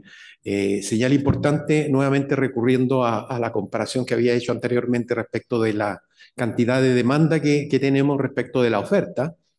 Uno, por simple inspección, se puede dar cuenta de que el desarrollo de grandes proyectos de generación no atienden el crecimiento de la demanda. En consecuencia, también al honorable panel de expertos le han llegado discrepancias por esa materia, donde el lado pagador, que son los consumidores, cuestionan el volumen de inversiones relacionadas con la generación renovable. En consecuencia, ahí hay una señal de localización de largo plazo que tiene que ver con el valor del peaje, que se perdió después de la ley Corta 1 por un estampillado sin señal de localización y que en consecuencia es interesante revisarlo tal como lo menciona el plan de descarbonización. Imagino que el proceso que va a liderar el Ministerio con consultas va a involucrar a los distintos actores de la sociedad de manera de efectuar un diseño acorde a las características del sistema chileno y donde los consumidores finalmente también encuentren esa señal de precios a la baja, que fue una promesa, ¿cierto?, de la ley 20.936, la ley del año 2016, que se fundamentó bastante en tener un mercado más competitivo, aprovechar el desarrollo de una red de transmisión más robusta para generar mayor competencia, para llevar a la baja los precios a nivel de generación, aun cuando las redes de transmisión puedan tener un costo, un porcentaje mayor de lo que tenían en el pasado, que era generalmente del orden del 10% del total de la tarifa estaba relacionado con la transmisión. Entonces, esa señal que finalmente es muy importante para que los consumidores finales encuentren realmente en su boleta los beneficios de la tarifa son fundamentales a través de este proceso que el Ministerio está encaminando con su plan de descarbonización, puesto de que es muy valioso que en ese documento, por lo menos yo cuando lo fui a leer, pensé que iba a estar más concentrado en la descarbonización misma, pero qué bueno que expandió su alcance hacia otras materias regulatorias que son de importancia y con una visión de largo plazo respecto al desarrollo de infraestructura y de las condiciones habilitantes para que el sistema se mantenga flexible y aproveche todos los beneficios de la generación renovable variable en un país como el nuestro, que tiene esos recursos entre comillas, gratuitos que los provee la naturaleza. Bueno, muchas gracias. Yo no sé qué va a pasar, ¿no? Hay un tiempo en que el mantra del sistema marginalista, digamos, estaba muy incorporado en las lógicas del sistema, pienso que la implementación de estos mecanismos basados en oferta puede generar también una transformación bien importante, ¿no es cierto? Bueno, quisiera que pasáramos a un segundo bloque, más bien centrado en las cuestiones de almacenamiento, ¿no? Tú te referiste hace un rato atrás eso, a estos sistemas de almacenamiento, particularmente a las baterías, ¿no? ¿Qué tipo de servicios puede prestar el almacenamiento a nuestro sistema eléctrico? ¿Cómo debería valorarse esos servicios? Ya. Las baterías pueden prestar múltiples servicios, como decía, el almacenar durante algunas horas del día, entregarlas en otras horas del día. Generalmente arbitraje intradiario, no pueden almacenar en un año o en una estación para darla en otra porque no pueden acumular tanto en largo plazo la batería, pero sí en arbitraje pueden dar servicios de respuesta rápida, servicios de control de frecuencia, control de voltaje, etcétera, digamos, una serie de servicios. También pueden entregar servicios de inercia, etcétera, digamos, un montón de servicios que requiere, complementarios que requiere el sistema. Pero antes de ir a la valoración, me gustaría contar que en Chile nosotros tenemos una vasta experiencia en almacenamiento, porque tenemos sistemas de almacenamiento desde décadas, ¿cierto? El sistema del embalse hidráulico es, de alguna manera, un gran sistema de almacenamiento. Tenemos energía almacenada en forma de agua, y lo hemos gestionado en forma bastante correcta, en forma bastante buena, ¿cierto? Que los países, no solo vecinos, sino que también en el resto del mundo han mirado con lo bien de la gestión, digamos. Y es una gestión bastante compleja donde se valora el recurso porque el recurso agua, que hay una similaridad importante con lo que va a ser el almacenamiento, tiene un costo marginal cero, el agua está ahí, cada gota vale cero, pero en su conjunto tienen un importe de valor, entonces hay toda una metodología basada en la programación dual dinámica estocástica para calcular el valor futuro del agua. Ese valor futuro del agua impacta en el costo variable de que tiene esa agua, y ese costo variable de alguna forma nos dice cómo es óptimamente despachado ese almacenamiento de energía en forma de agua. Eso es un sistema que funciona súper bien y bastante complejo. Ahora, lo que pasa es que cuando uno dice, bueno, ¿y por qué no hacemos lo mismo con el almacenamiento en baterías? Es porque es imposible. Es imposible que el Coordinador Eléctrico Nacional administre millones de baterías de la misma forma como administra unas pocas decenas de embalses. Y esa gestión de embalse ya es muy compleja. Entonces, hacer algo similar con baterías es imposible. Y a eso le sumas el hecho de que, en general, nosotros estamos acostumbrados en Chile a un cierto estándar o calidad de la energía. Da lo mismo si es hidráulica, en base a gas, en base a carbón, etcétera. Hay un estándar muy bien establecido en la norma de operación, ¿cierto? ¿Qué es el estándar que se exige para la energía? Con las baterías puede haber un conflicto o un problema que eventualmente podría llegar al panel de expertos, porque la calidad de las baterías es muy variable. Hay estándar de baterías en Europa, en China, etcétera, que son muy distintos, y no basta con decir esta batería entrega toda su energía en 2 horas, porque la calidad varía, y entonces es muy importante que tenga muy claro el estándar en que está establecido para el almacenamiento en la norma de operación, para justamente después ver, bueno, al embalse, ¿cierto? Si uno le dice al embalse despacha agua y no despacha, hay toda una norma de operación que vienen las penalidades, etcétera. Con las baterías va a tener que pasar algo similar, pero también uno quiere normar de manera que el sistema funcione, no simplemente que tenga reglas claras para poder establecer conflictos. Entonces, todo eso tiene que ver con la última parte que tú me preguntaste, cómo valorizar eso. Yo creo que está muy bien valorizar a través de distintos mercados. O sea, hay un mercado en que puede participar el almacenamiento proveyendo energía, un mercado para proveer servicios complementarios, un mercado para proveer control de frecuencia, etcétera.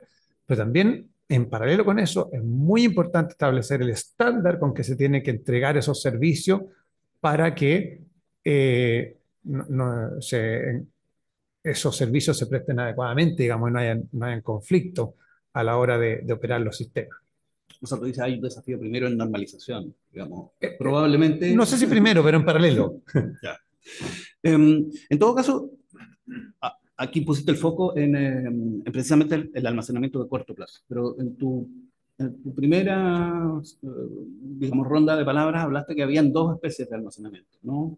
Sí. Un almacenamiento de corto y otro de largo plazo, y eso sin duda debe tener implicancias, no sé, regulatorias y económicas de distintas naturalezas. Sí, no, absolutamente. Y en ese sentido creo que los mismos reglamentos tienen que hacer la diferencia. El almacenamiento, como yo decía, de más largo plazo, centrales de bombeo, en centrales de embalse, o incluso en el futuro, si es que llega a ser competitivo, el almacenamiento mediante hidrógeno o amoníaco, que es una forma, por ejemplo, de que si hay vertimiento solar, en vez de ese vertimiento lo transforma en hidrógeno y lo puede acumular para usarlo en un año seco, perfectamente es otro tipo de almacenamiento.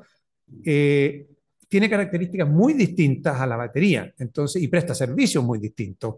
Se compatibiliza, por ejemplo, con todo lo que es los niveles de cota por seguridad del sistema. Cuando vemos que va a venir un año seco, ¿cierto? Uno tiene que empezar a mirar los niveles de cota y puede declarar cierta emergencia, etcétera. Bueno, todo eso tiene que ver también con los incentivos de almacenamiento de largo plazo. Entonces creo que el almacenamiento de largo plazo debería tener alguna regulación especial distinta de las baterías de corto plazo. A eso me refería con esto, digamos. Sí, por cierto. En la coordinación del mercado de servicios complementarios, ¿cómo debería empezar a reconocerse la singularidad de estos distintos mecanismos de almacenamiento?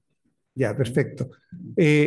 Hoy día la ley permite sin ningún problema que un sistema de baterías participe de los servicios complementarios, las subastas de servicios complementarios.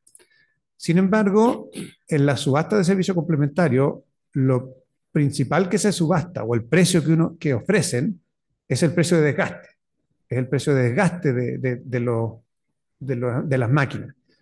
En el caso de la batería, eso es ínfimo. Lo que realmente es relevante en la batería es el costo de oportunidad de tener esa agua, esa energía. Pues la energía probablemente, si la sacó de energía que si no iba a vertir, su costo era cero. Y si lo voy a entregar al mismo costo que yo lo saqué, nadie va a querer entregar energía en horario punta a costo cero. Por tanto, el principal costo o precio asociado a la energía que hay en la batería es un costo oportunidad. Ese costo oportunidad no está de alguna manera bien representado en el sistema actual, en las subastas actuales.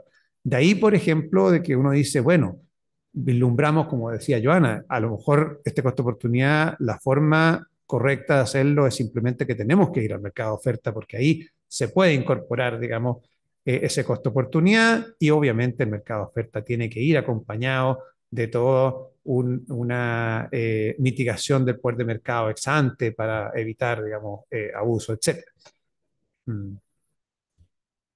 ¿Hay alguna experiencia internacional sobre esta materia, digamos, que valga la pena echarle un ojo? ¿Cómo se están haciendo, digamos, fuera de Chile, ¿no? Sí, Que tú sepas. es un poquito difícil responder la pregunta, porque en los países donde se ha desarrollado mucho el almacenamiento, tienen un mercado basado en oferta, no un mercado basado en costos auditados. Por lo tanto, es mucho más simple incorporar el costo de oportunidad porque ya lo han hecho, digamos, históricamente. Entonces, cuando en California o en New York ISO se incorporan metas de almacenamiento o se ponen reglas de permitir incorporar el almacenamiento, es relativamente natural el incorporar el costo de oportunidad porque es parte de las ofertas que hacen normalmente hora a hora o cada 5 minutos, como ocurre en California. Por lo tanto, es difícil hablar de esa experiencia. Hay experiencias exitosas, como te decía, pero esas experiencias exitosas no son directamente extrapolables acá si es que antes no hacemos un cambio estructural de la operación como opera el mercado aquí. Porque como está operando con la subasta de servicios complementarios que está operando hoy día, no es directamente extrapolable esa experiencia exitosa de países europeos o de Estados Unidos. Bueno, muchas gracias. Joana, no sé, me interesa, digamos, hacer alguna acotación respecto a lo que estamos. Sí, Por favor. por supuesto. Sí, varias cosas. Bueno, nosotros en el contexto de las modificaciones reglamentarias que hemos hecho para dar una bajada, ¿cierto?, a la ley de almacenamiento, eh, coincido en que, bueno, ahí cómo se valoriza, ¿cierto? Le hemos puesto ahí el énfasis. Primero, lo que fue el reglamento de potencia, para poder, ¿cierto?, que los almacenamientos tengan un ingreso y una certeza respecto de sus ingresos por potencia, que fue un reglamento que tomó harto tiempo de tramitación, de conversación en la industria, y ya está vigente. Y hoy día, ¿cierto?, tenemos el reglamento de coordinación de operación que estamos tramitando, que tuvo también harta participación, harta conversación. Ahí se propone, ¿cierto?, el pago del costo de oportunidad también al almacenamiento, tal como a los embalses. Y ese es un cambio relevante también respecto de cómo hoy en día estamos mirando, ¿cierto?, el almacenamiento existente. Ha habido hartas preguntas, consultas respecto de este tema. Nosotros entendemos lo relevante que es, ¿cierto?, para los actores de la industria tener esta certeza de cómo van a operar sus inversiones de almacenamiento. Esperamos también que con estas modificaciones y reglas que se están planteando exista esa claridad, y creemos que a través del costo de oportunidad es relevante, ¿cierto?, esa definición para que ello suceda. Y el último tema que nosotros vemos como muy importante y con bastante espacio de mejora, ¿cierto?, es el mercado de servicios complementarios. Ya desde el 2019, ¿cierto?, con la estrategia de flexibilidad que lanzó el Ministerio, se hablaba de establecer una revisión de este mercado una vez transcurrido cierta cantidad de años para ver cómo funciona. Eh, y lo que tú mencionas, ¿cierto? El tema de qué es lo que se paga en este mercado, ciertamente no es un incentivo para que los distintos actores, energías renovables y almacenamiento, puedan participar.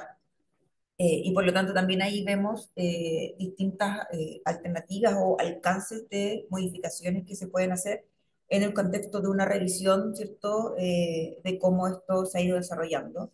Por supuesto que hay temas también de competencia, y de por qué, ¿cierto?, se han tomado las decisiones que se han tomado en el mercado, pero con la gran cantidad de actores que hoy día también existen, es momento también de ir haciendo ciertas revisiones, y ahí también proponemos en el contexto del plan de descarbonización una revisión, ¿cierto?, de muy corto plazo, de ver qué es lo que hoy día es posible hacer. Ahí ya la comisión, ¿cierto?, sacó su informe en donde propone también un pago de un costo de oportunidad a los sistemas de almacenamiento, que también es muy relevante.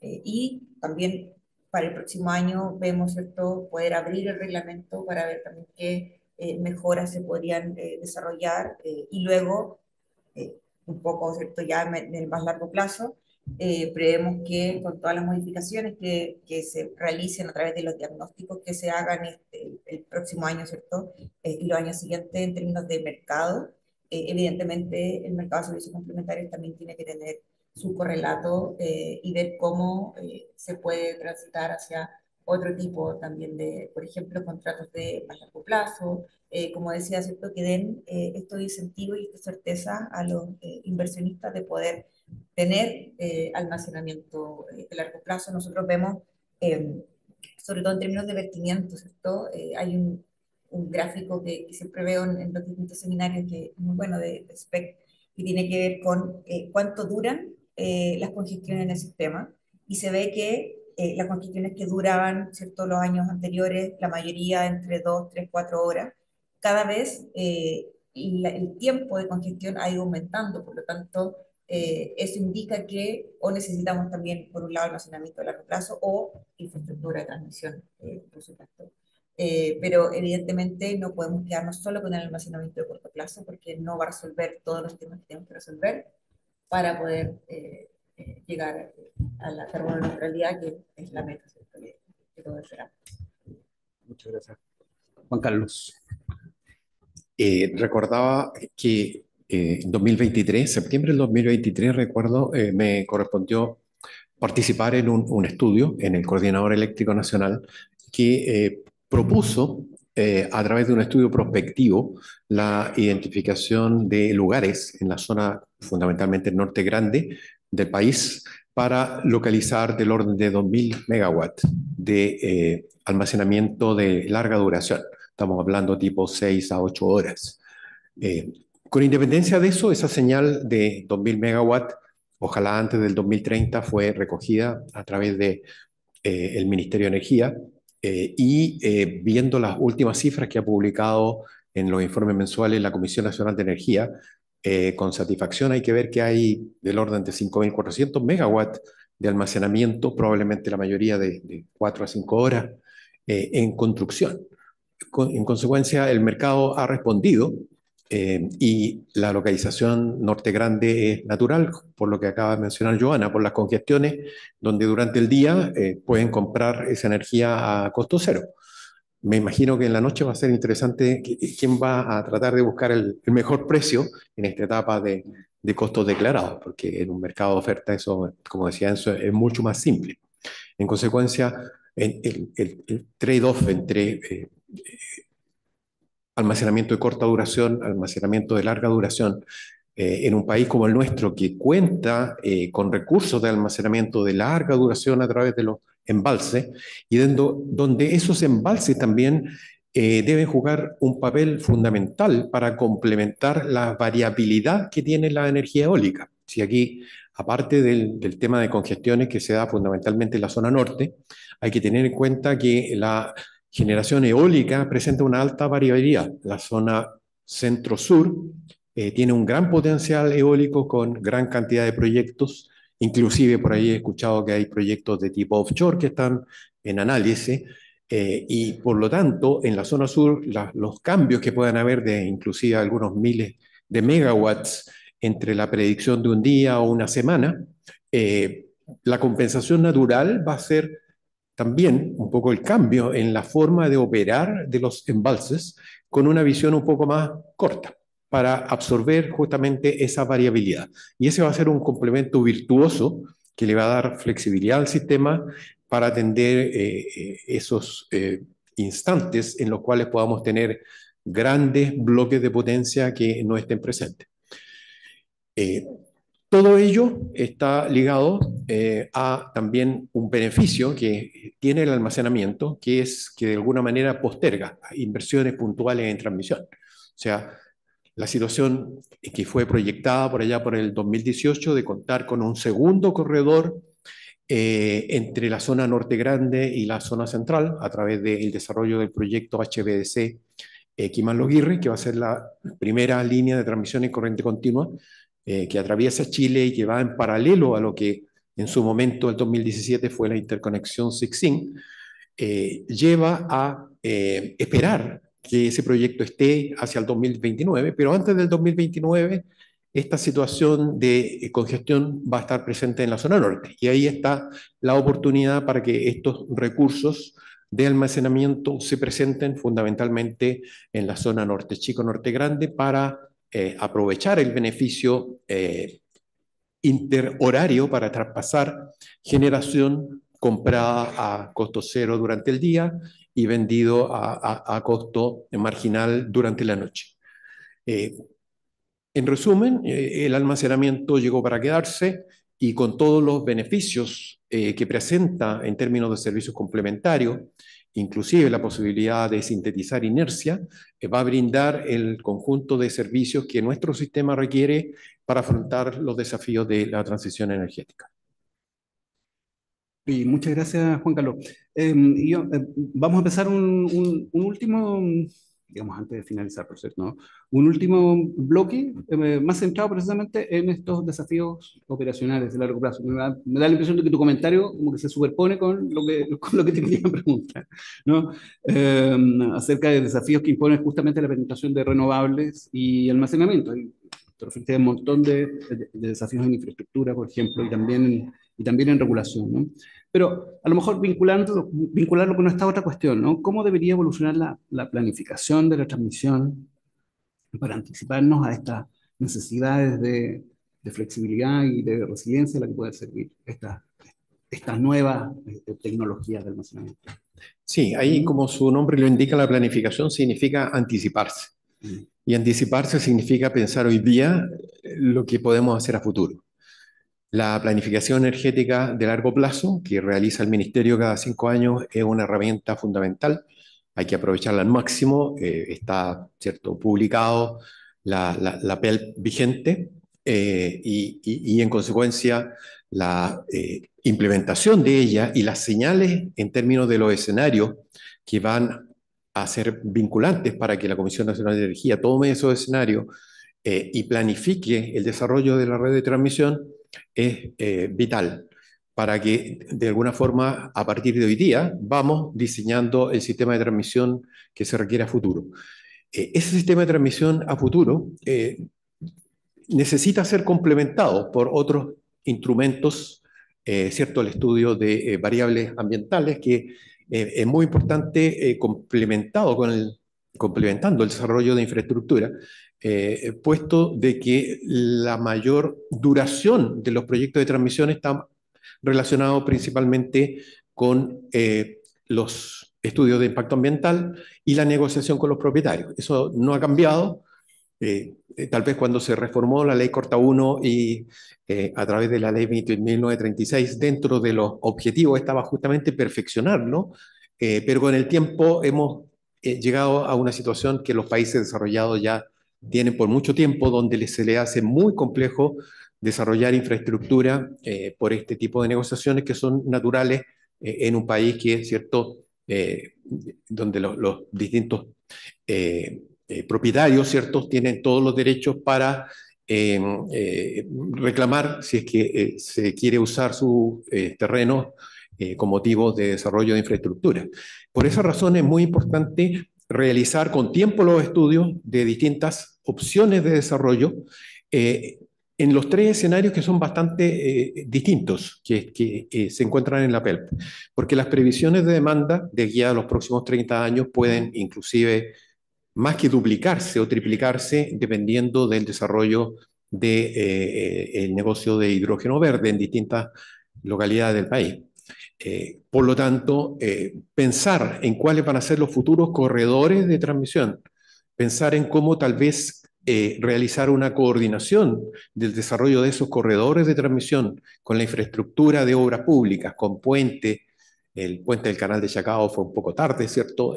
Poder complementarlo y se tuvo que hacer un puente y una línea que cruce el mismo Canal de Chacao, una línea eléctrica, una segunda línea eléctrica, pero esas lecciones aprendidas del pasado es conveniente en esta instancia donde el Ministerio, me imagino, va a realizar un proceso participativo y donde la Comisión Nacional de Energía ya tiene la nueva PELP para enfrentar este desafío de poder planificar los proyectos con tiempo, con estudios no solo de tipo ambiental, sino que también sistémicos, para encontrar las mejores localizaciones y el mejor desarrollo de infraestructura para atender el crecimiento de la demanda y también el crecimiento de la oferta. Muchas gracias. ¿Y el marco normativo, tú crees que da el marco normativo actual o qué tipo de ajustes vamos a necesitar, digamos, para incorporar estas tecnologías híbridas o estos nuevos esquemas de operación? Yo diría que algunas cosas que hay que perfeccionar tienen que ver con la señal de localización de largo plazo de la transmisión. Es fundamental sobre qué agentes del mercado finalmente recaer el peso de los costos de transmisión. En gran parte está en la demanda, naturalmente, pero también la oferta en la medida que tenga la capacidad de desarrollar proyectos, inclusive como era antes, con la ley Corta 1 ya se podía desarrollar proyectos por acuerdos bilaterales que eran negociados en base a contrato, y con el riesgo directamente enfrentado por los generadores, en negociación con los transmisores, le da una mayor flexibilidad también al marco regulatorio, en paralelo con un proceso plenamente regulado como fue en la ley 20.936. Entonces ahí hay aprendizaje de tal vez a través de modificaciones legales, como entiendo están en el plan de descarbonización, esas señales respecto de revisar las señales de largo plazo que están enfocadas al desarrollo de infraestructura de transmisión.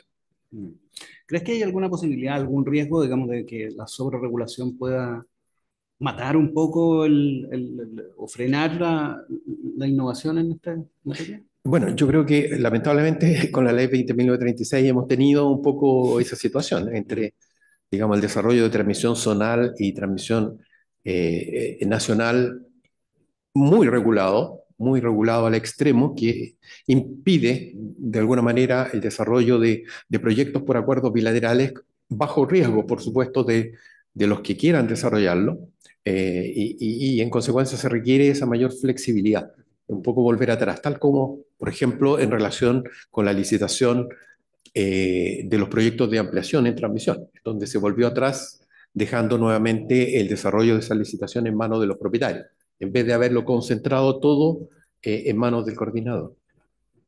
Oye, y así a nivel más macro, ¿no? ¿Hay algún tipo de ajuste como institucional que permita coordinar un poco estas dimensiones, ¿no? Política, energética, planificación, operación? Bueno, las instituciones están, el Ministerio, la Comisión Nacional de Energía tienen hoy día las capacidades y el mandato para efectuar esas labores. También los procesos participativos, las consultas públicas son fundamentales, que toda la sociedad civil, la academia participen en este proceso a través de discusiones.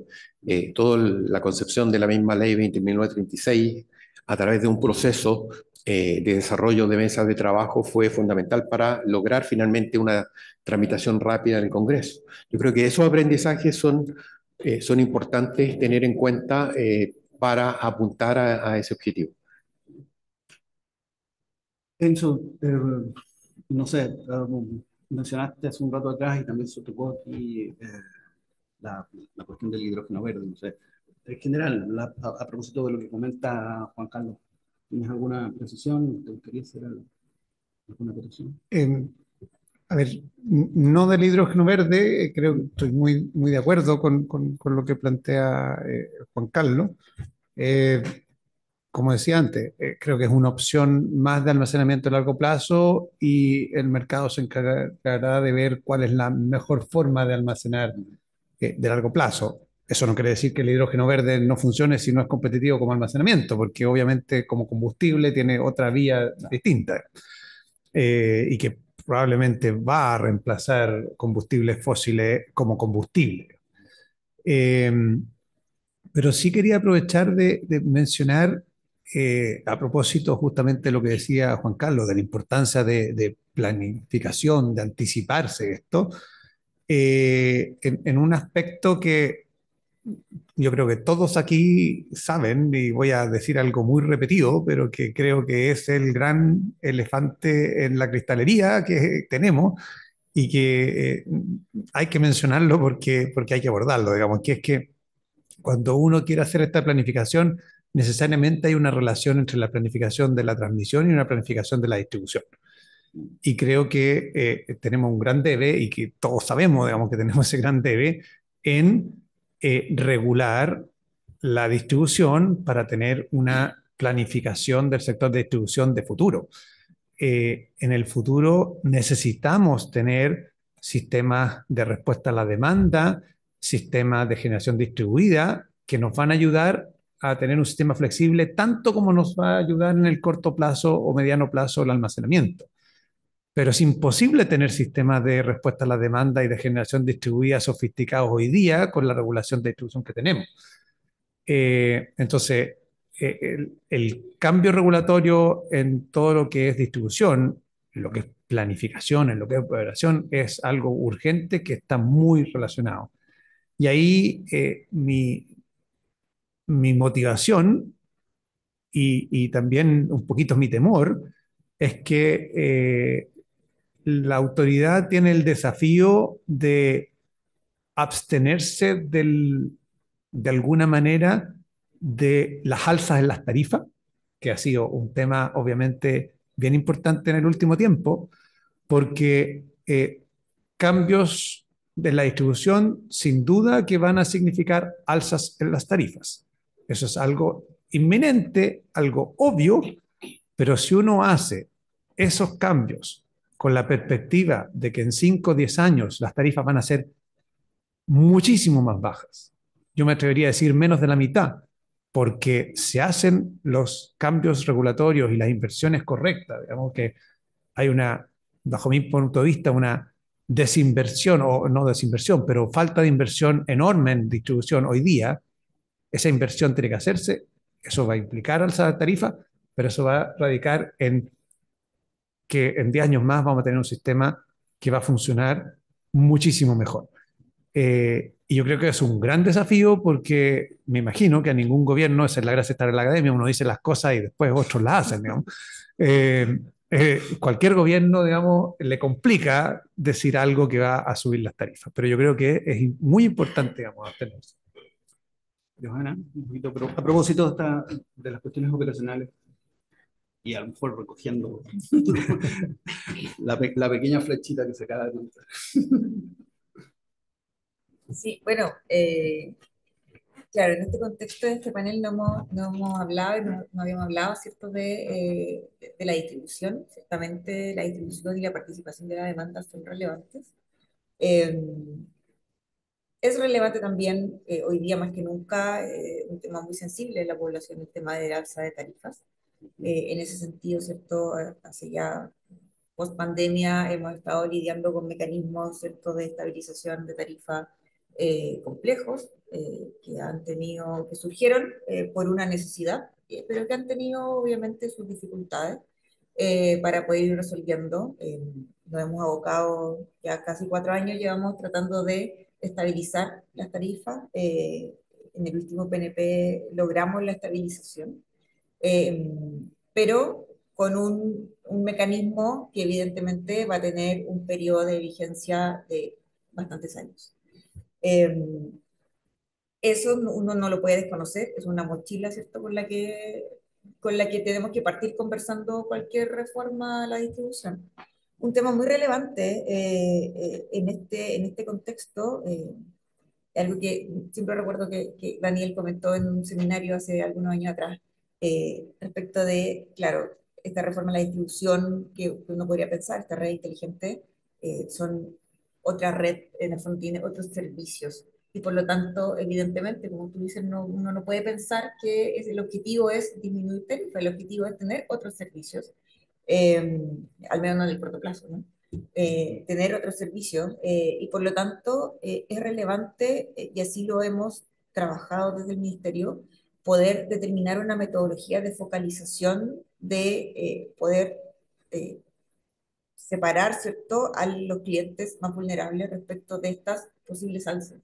Y eso es algo que también hemos trabajado en el contexto del subsidio que se ha ido entregando, que se hizo un trabajo importante de cruzar datos con MDS, con el Ministerio de Desarrollo Social, porque antes teníamos, ¿cierto?, en el contexto de la ley PEC, una forma de discriminación positiva en términos solo de consumo, que era una mala forma, que había problemas de exclusión y de inclusión que no correspondían, ¿cierto? Muchos de nosotros nos vimos con excluidos de ciertos pagos que a lo mejor ciertamente no necesitábamos ser excluidos. Se ha trabajado esta nueva forma que creemos ha tenido una forma y una llegada muy distinta, mucho más focalizada. Y eso era muy relevante antes de hablar de cualquier reforma, porque en el fondo es importante considerar que la forma en que tú proteges a cierto grupo de clientes tiene que estar más bien saneada y probada antes de avanzar en otras materias que puedan, por supuesto, impactar a los clientes. Así que eso es un trabajo que al menos desde el ministerio se hizo, se está haciendo, se está evaluando. Creemos que ha tenido buenos resultados, cómo se ha llegado a los clientes en esa materia, al menos. Así que eh, por ese lado avanzamos con un pasito respecto a esto y por supuesto que hemos estado trabajando también con eh, las distribuidoras en otras materias relacionadas. Pero eso yo creo que es un punto relevante que es importante destacar. Oye, se nos fue volando la hora. Tengo, esto tenemos que terminarlo a las 11:15, por alguna razón operacional, ¿no? Pero quisiera invitarlos a hacer una última reflexión súper rapidita, digamos, un minuto, una cosa muy rápida. Eh, si tuvieran que definir alguna prioridad para los próximos 3 años en integración de almacenamiento, qué es lo que pensarían, ¿no? Tú misma, Joana. Yo creo que se ha hecho y se ha avanzado ¿Mm? bastante en cómo participan en los distintos mercados, se avanzó Ujú. con potencia, se avanzó, ¿cierto?, con operación. Creo que un tema muy relevante es servicios complementarios.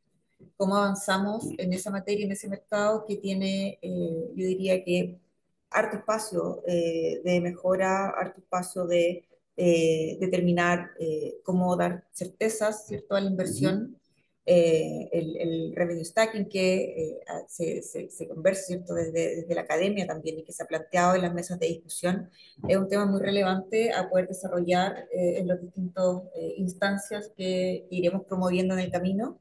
Nosotros estamos terminando un estudio que estamos haciendo, que hemos hecho durante este año para poder también crear distintas instancias de colaboración en poder determinar cuáles serían estas mejoras, siempre de la mano de una mirada también de la competencia, de cómo hemos ido desarrollando el mercado hasta ahora para poder ver si podemos tomar distintos caminos a los que se han tomado hasta el día de hoy. Yo diría que ese es un tema clave en los próximos pocos años. Muchas gracias. Juan Carlos. El aspecto técnico de las baterías, o sea, tanto la normativa como también la verificación de que ojalá los inversores que conecten esa batería sean inversores de tipo grid forming. Porque si siguen entrando inversores de tipo grid following, al igual que la mayoría de los proyectos renovables hoy día se conectan a través de inversores de ese tipo, se va a perder esa flexibilidad y esa capacidad de poder apoyar a la red en condiciones donde ciertos fenómenos que se pueden producir, por ejemplo, el apagón de España de abril de este año, ¿cierto? Probó que la variación de tensión en alza no pudieron ser contenidas, pero si tenemos inversores de tipo grid forming, tenemos también elementos de red que permiten un sustento mucho más fuerte al control de tensión, es vital que eso esté presente en la incorporación de estas nuevas tecnologías. No podemos desaprovechar esa oportunidad y por lo tanto, ojalá que tanto las normas técnicas como también la verificación técnica antes de poner en servicio de estas nuevas baterías cuente con esos elementos de red. Muchas gracias. ¿Y tú, Enzo? ¿Qué es lo que priorizarías? Eh, Súper de acuerdo, digamos, y yo creo que hay que tener en cuenta que el almacenamiento, como decía Juan Carlos, llegó para quedarse, pero además con un rol muy importante. Los números que mencionaba Juan Carlos, ¿cierto? Eh, Puede que hayan varias horas en el corto plazo en que tenemos tanta capacidad de almacenamiento como demanda. O sea, podría toda la demanda satisfacerla el almacenamiento. Entonces, muy importante que uno trate de anticiparse a cualquier posible escenario para que asegurar que la norma técnica y de operación, digamos, funcione realmente bien. Y ese almacenamiento hoy día es escaso a nivel de distribución, pero va a crecer a nivel de distribución también. La gente ya está instalando algunas, pocas, digamos, pero ya está instalando baterías en sus casas. Entonces, eso va a crecer también y eso hace también que haya una coordinación. Y en respuesta a lo que tú mencionas, yo trataría de que lo urgente no ponga de lado lo prioritario a largo plazo. Para poder resolver este problema se necesita pensar en algo que hoy día, por ejemplo, aparece como algo que no tiene ni una implementación en el corto plazo, como por ejemplo tener un operador de distribución, un coordinador eléctrico de distribución. ¿Eh? Eso no se va a implementar ni este año ni el próximo, obvio, ¿cierto? Pero creo que ese tipo de cosas hay que discutirlas para poder avanzar en una visión más de largo plazo, que eso también es urgente, pero no de corto plazo. Bueno, les voy a agradecer a todos su participación, sus reflexiones. Ha sido una conversación súper fluida, súper interesante. Digamos, han planteado millones de desafíos, digamos, para los próximos años. Hemos visto, digamos, que esta cuestión central del almacenamiento es, desde luego, digamos, un desafío tecnológico, pero también convoca preguntas importantes de diseño institucional, de coordinación, de políticas públicas, etcétera. Y, por cierto, el panel de expertos va a estar en un lugar muy significativo en la solución de los problemas que vayan a plantearse ahí. Les agradezco toda su atención y los invito una vez más al cafecito que nos está esperando allá afuera. Muchas gracias.